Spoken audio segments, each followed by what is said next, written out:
name's Carl. I'm the head of a primary school on the Wolverhampton-Staffordshire border, and I've just started my 10th year as head. Good morning, everybody. Can you hear me? Yes, thank you. I think Fantastic. yes, thank Great. you. I just thought I'd chuck my fourpenneth in into this part of the day, really, to share my experience. We were inspected in December, same week as the nativity play, so you can imagine that was a lot of fun. I've been head teacher for 10 years. My approach has always been, if you have a happy staff, you have happy children, and happy children learn. That's kind of been my approach, and you know, I've done that with some level of pride. And I've always treated Ofsted inspections a bit like 48-hour tummy bug. They're not very pleasant, but they pass, and you get on with the rest of your life. That experience changed dramatically for me on the 12-18 months on the lead up to the inspection. And that was the downward pressure from people that were above me. And I suppose what I'm trying to say is that the inspection itself isn't always the issue. It's the workload and stresses that are created that surround it.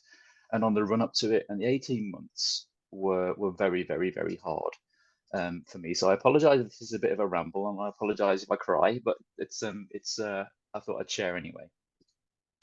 The sort of modus operandi of possibly academy trusts and even local authorities is the fear of inspection, the fear of being caught out, the just in caseness of everything, and for our experience, the death by measuring and death by documentation. Now, I've always been, you wake up every day and you've got a finite amount of time, you've got a finite amount of energy, and you have to decide each day what you're going to do with that time and energy. And just to echo the last speaker's point, you have to have a purpose and a value to what you're doing. So in the 18 months on the run up to our inspection, we were visited 43 times by our various representatives from the Academy Trust, looking at various aspects of the school. And the reason that was because one school was put on a pedestal, and it was, if you're not doing it like that school, then you're doing it wrong. And that was never said directly to me, but that was absolutely the intention behind it. So it was measuring, why aren't you doing it like them? Why aren't you doing it like them? Regardless of the fact that the school was completely different size, different context, swimming in adults around the school, which we just don't have. So I think to sort of wrap up what I'm trying to say is that, yes, the inspection happens, it happens 2 days, but the impact of what goes on the run up to it and surrounding it is huge. And that has, I really felt that on the run up to ours. Great, thank you very much. Thank you for that contribution. Is there anybody else online? Yes. Oh, it's all right. It's let's see who it is. Andrew, yeah.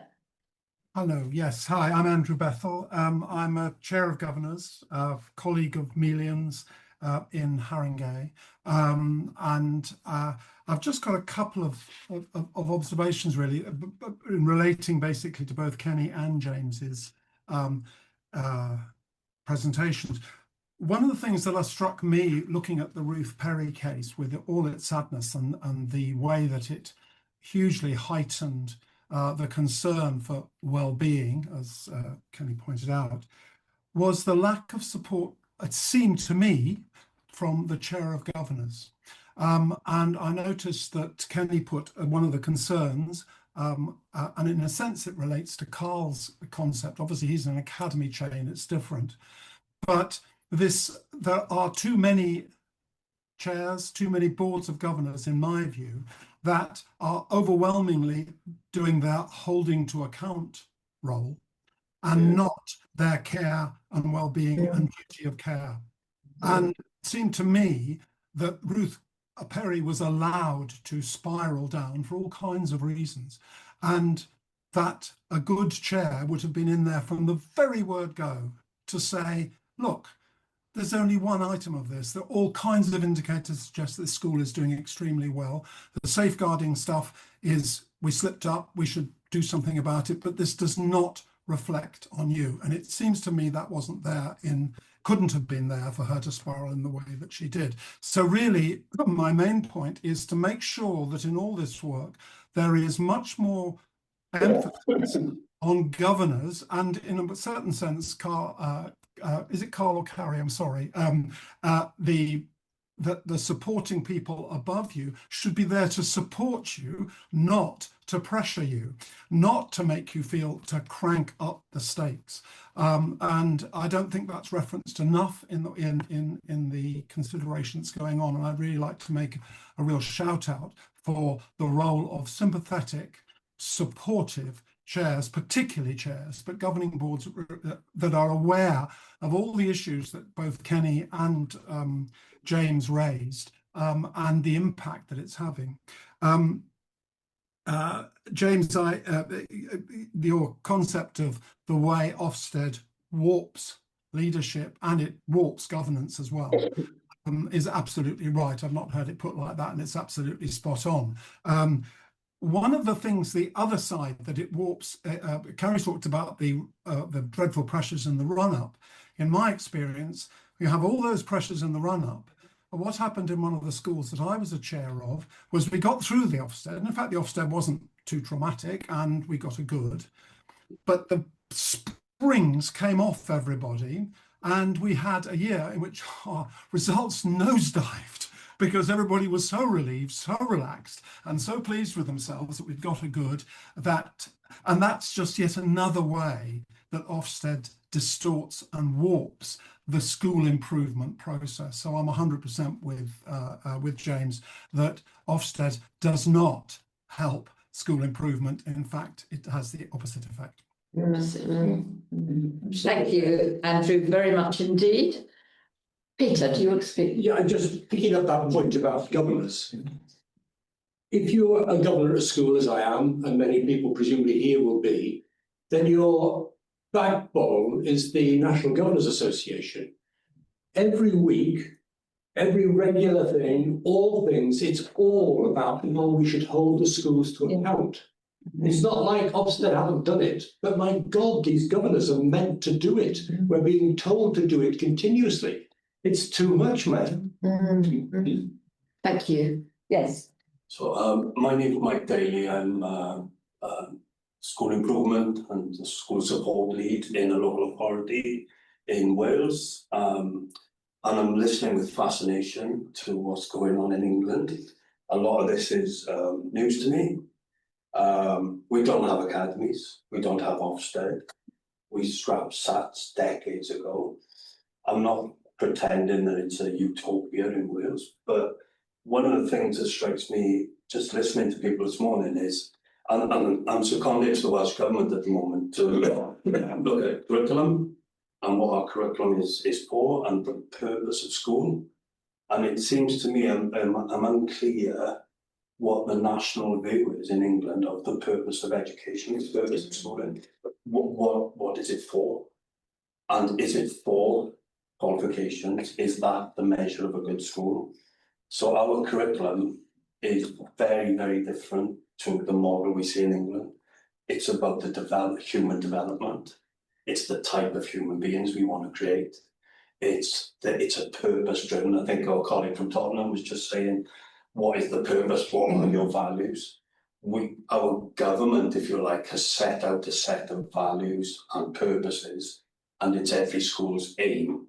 So in the local authority I work, we don't have, they're all state schools, and they all work to the same objectives. It's difficult because we're moving from a system that was very similar to what England had, but over the past 10 years we've been moving. And I think it's our policies and the guidance from government down to local authorities to schools is more aligned towards those purposes. And I think that feels absent. So when Ofsted seemed to be a symptom of a wider systemic problem, I don't know if I'm stating the obvious there, but I think it would be worth having a national discussion around what is the purpose of school in England. I don't know. Thank you. John and then John. Oh, okay. So me first, yeah? Sorry. Then yeah. John. So Tom and I'm on the executive case, and I was a teacher for many, many years. through often areas of need and pupil referral units, etc. Anyway, moving on, I suppose in a sense to answer slightly that question, my view of the English education system over the past 20 odd years has been one of trying to measure schools without taking in the local context, and they've used GCSE results pretty much to do that. So most inspections were always known as an English and maths inspection. That's what they were. How are you doing in your core subjects? Which totally takes away any sort of local nature of any school, which needs to be taken into account, as we've heard. But what I'm really interested in is, and I know we've had this discussion before in the case, is the fact that to take away, to separate inspection from curriculum from assessment is really, really difficult because you need to know what you're assessing. So when Ofsted come in, they want a measure of assessment to assess your school. And if it's English and maths we're assessing on, and I think again, in answer to your question, a lot of all the stuff on personal development from certain schools is completely gone because they tried to move English and maths results. It's just been really, really results driven. And if you're not results driven, you're failing. But there needs to be something for us to assess if they're coming in on that model. So what do we do about assessment? And if we do that, what then do we do about the curriculum which drives that assessment? And it's refreshing to hear what's going on in Welsh schools. If that's happening, that's exactly what it should be. There should be some sort of measure if you're inspecting of how happy the school is. I know there's been talk about that, but very little done on attendance links to the happiness score. But that's also a local factor. So poverty drives attendance, we know that. Poverty drives academic results, we know that. And so there's got to be some sort of sense of not nationally norming Ofsted, which is what it's really tried to do. What it's tried to do is say, you're outstanding in Manchester and you're failing in London, and the two schools are exactly the same. Because we can tell because of your GCSE results, in effect. And so the whole nature of Ofsted has to change to reflect locality of schools, to reflect what we actually want out of education, because we don't really know. All we can measure is GCSE results with any certainty, which is why the government did that.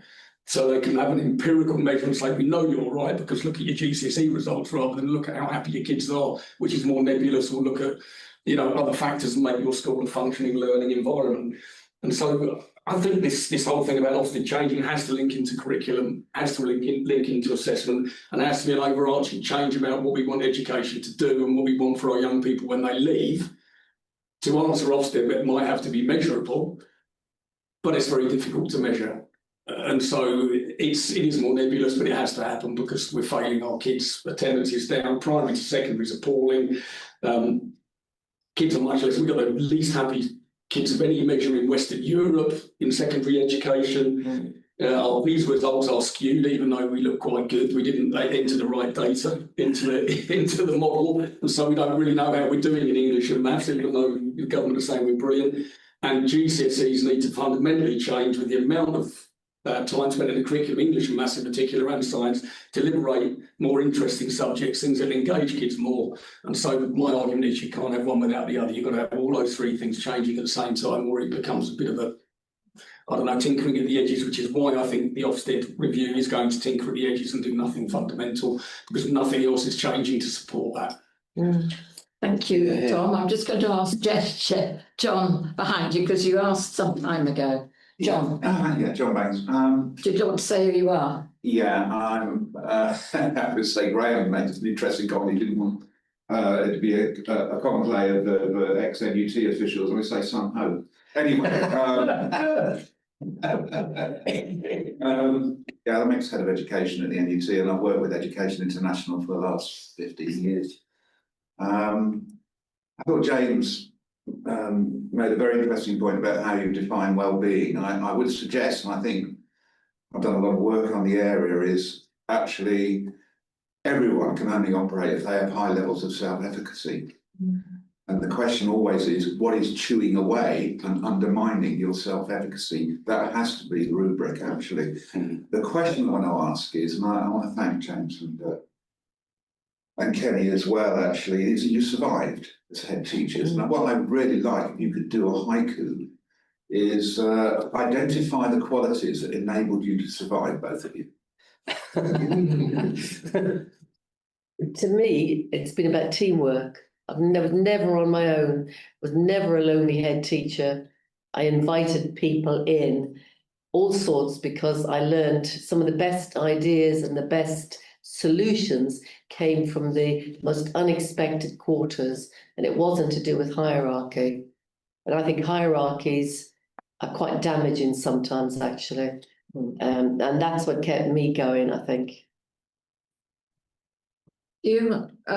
Sorry, there he is. Yes, I'm back again. I'll come back to you in 1 minute. I'm just going to set somebody. He was going to say. What do you want to say, James? Yeah, look, I'll pick up on Kenny's point as well about collaboration. I also think leaders just have to be courageous. And I was always, I do a big thing on values-driven leadership, you know, and driving yourself forward. I remember an HMI came to inspect the school once. This is back with a new framework change in 2012.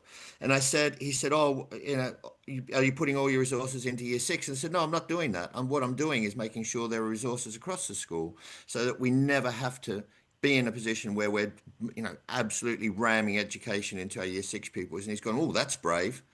You know, like, I said, you've got no right to tell me how to run this school, my friend. I will be running it in the brave way that I want to.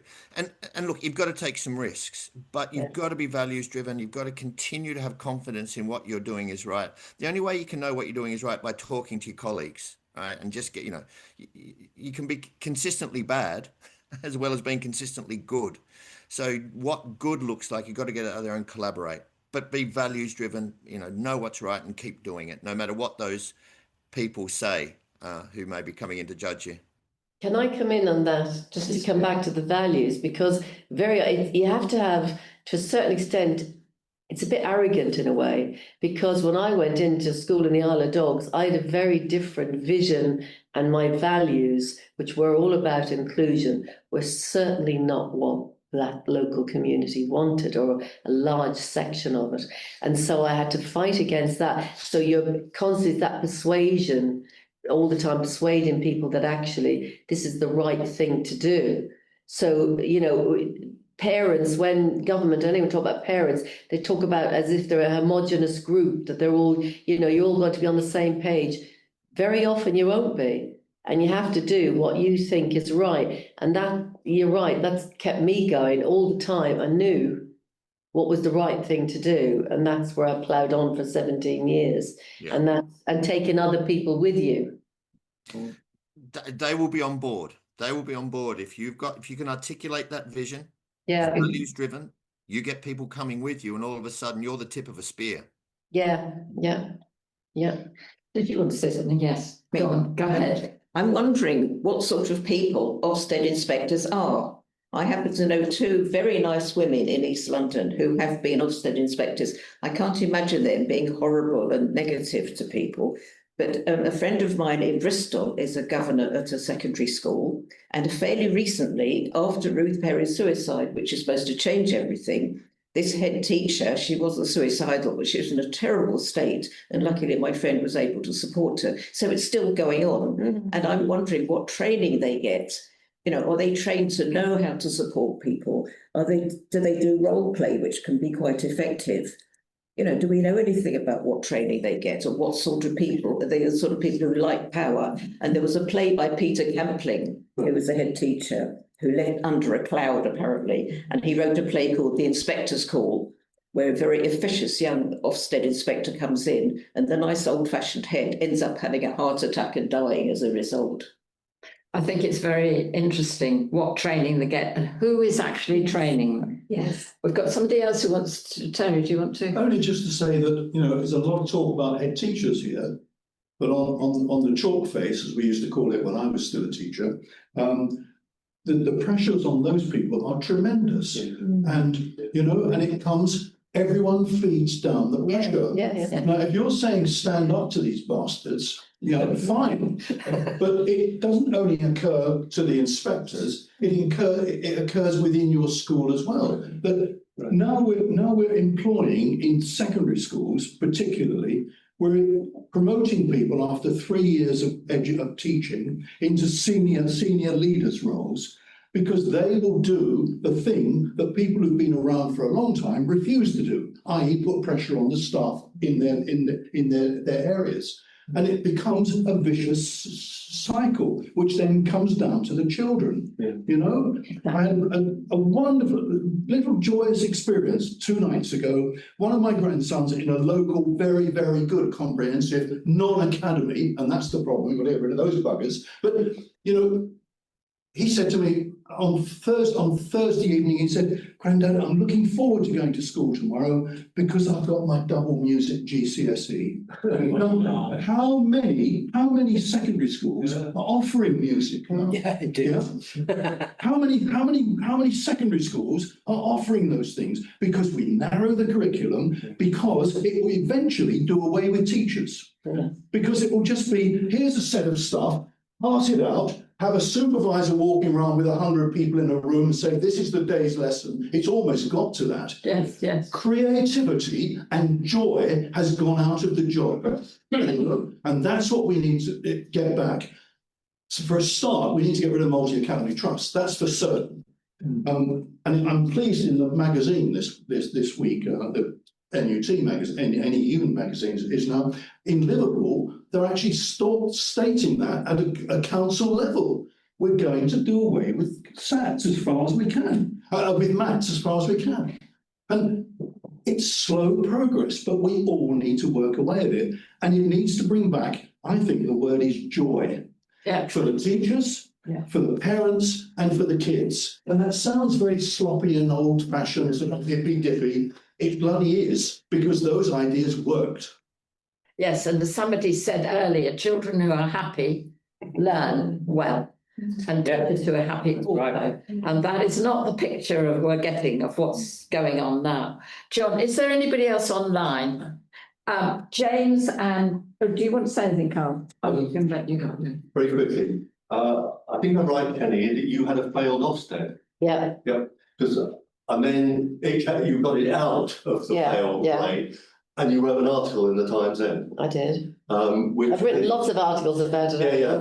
Yeah. Well, I read one of those. That's why I visited your school, and I thought you were heroic, and it shouldn't be necessary to be heroic in order to do that. You shouldn't be put into that position in the first place, and there should have been support or a conversation and so on. And good that you had a team, others around you, I'm sure.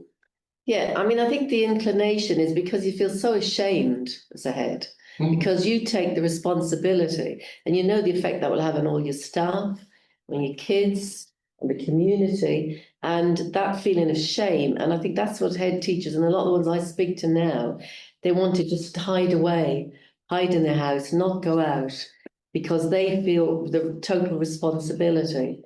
Now, I'm an optimistic sort of person and I've got a loud mouth. And I've never been frightened, to actually put my hand up and say, look, this has happened to us. And I got all sorts of letters from all sorts of places thanking me, I suppose, because I was able to say that. And I think now it's gone the other way in that people are frightened to speak out about anything. I always used to say to heads, when I was, often on the telly or whatever, talking about things. And I think because you have a voice, as a head teacher, you have a voice. I think you have a duty to use, because you have to stand up for your staff. You have to stand up for your kids. You have to say things.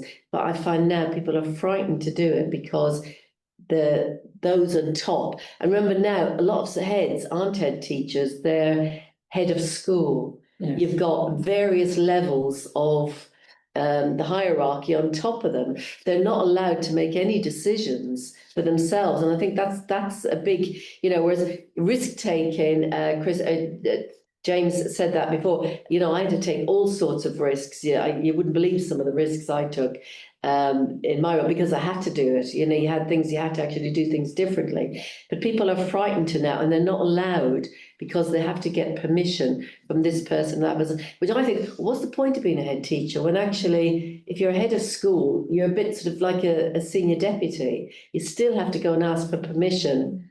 I suppose to a certain extent I had to ask permission from the governors, but I was able to persuade them. But it's a difficult position, but I think we need to speak out. But heads are scared to speak out because they think they will be sacked, punished. There'll be some rule in their contract that say they're not to speak to the media or they're not to do whatever, particularly if you work for a large trust or something where there's a very set of procedures. And the lady here asked about, you know, who are the inspectors? I did the inspector training many years ago, and then when the school went into whatever category I was in, you couldn't inspect, which was just as well because I didn't want to inspect. But because you've got such a tight framework, and because there's somebody leading that inspection, that actually will say you can't, there's certain rules you have to fit into. So you might be the kindest, nicest, empathetic, understanding sort of person, but if there's a certain set of rules, if you can't fit that criteria, and inclusive schools, I was never outstanding, ever. And there was never going to be. And a lot of the schools that I work with now probably will never be, even though they are totally outstanding, because they're not going to fit the criteria. I mean, my thing with my staff was we have to get the results to such a say that they leave us alone. Trying to get the results as high as we could without, you know, valuing every child and the results that every child gets. But they weren't necessarily interested in every child. They wanted those top grades. But it's actually saying if you don't get the results that are going to keep you from going under, because once those results go down, then suddenly, I mean, that Carl's saying that he had 42 visits before his Ofsted inspection.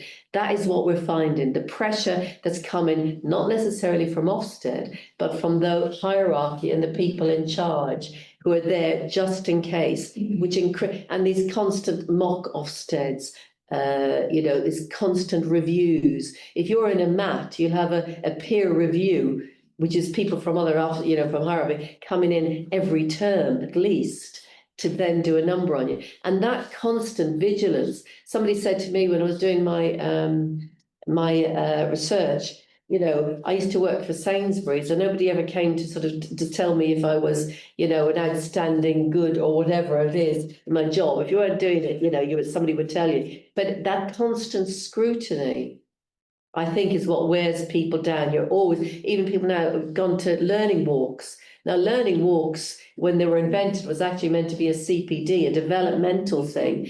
Richard Ellis, you know, invented a really good idea. And I remember that fateful inspection, and the inspector said, "We're just going to do a learning walk, Mrs. Frederick." I thought, how lovely. How really nice, naive. I was always an innocent. And of course, what he wanted to do, and what he wanted to do, he wanted to go and visit schools for 3 minutes and meet to make a judgment. Is this lesson? I had to make a judgment on each of those lessons. And that's not what a learning walk is about. The learning walk is a whole developmental process where used properly, teachers are going to learn, the leadership are going to learn, everybody's going to learn from it. But actually, it was turned, and I say to schools now, call it what it is. If it's a monitoring walk, say it's a monitoring walk so people know what to expect. If it's a developmental walk and you're taking teachers, TAs, kids, we used to take we took all sorts of people out on learning walks so they actually could see what was happening and have a discussion on it. But call it what it is.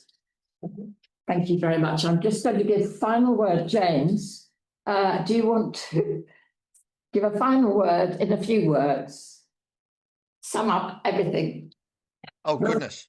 I know one word you're going to use, which is well-being, but well, it's coming back to a Welsh colleague prompted me on the whole purpose of education. Now, I can't give you the purpose of education, but when the leadership training I do with head teachers, I often ask them to imagine themselves in a scenario where they have been they have been arrested, they are innocent, and they're in court defending themselves, or happily have a lawyer defending themselves, and they look up across the courtroom to find the jury is made up of young people they taught and have had in their schools. What do they really wish they have taught them? And maths and English will be important, of course it will be, but actually collaboration, discussion, problem solving, the ability to have disagreements and agreements without hitting each other over the head with a chair, like all of the things that you wish that young people have. Just start to think about that as you start to design the school that you want to lead. If you can answer the questions to that, if you're happy to be judged by a jury of people you've taught, I think you're probably well on the path to getting the purpose of education right. I don't think there's one, but you probably will want one solution to it. But that's how I try and run schools. That, you know, if I do end up, and I will be wrongly convicted, well, I won't be guilty of anything, obviously, but that's the way I think people need to think about education. Yes, thank you very much, James and Kenny, and our other speakers. Just to say that accountability has been mentioned several times, and I think accountability of all parties should be to young people. All this system that we talk about and all the language that is used hardly ever refers to what young people are receiving, and they're fed up now, and they're speaking with their feet. They're walking out of schools and not attending. We have to change. We're going to change because it's clear from this morning's discussion, but we all know that both the education system itself and the inspection system are not working. They're not working for the people who contribute, and they're not working for young people. We have to change. We have to have a revolution, despite what Becky Francis keeps saying, of the curriculum, as well as the assessment system, as well as the inspection system.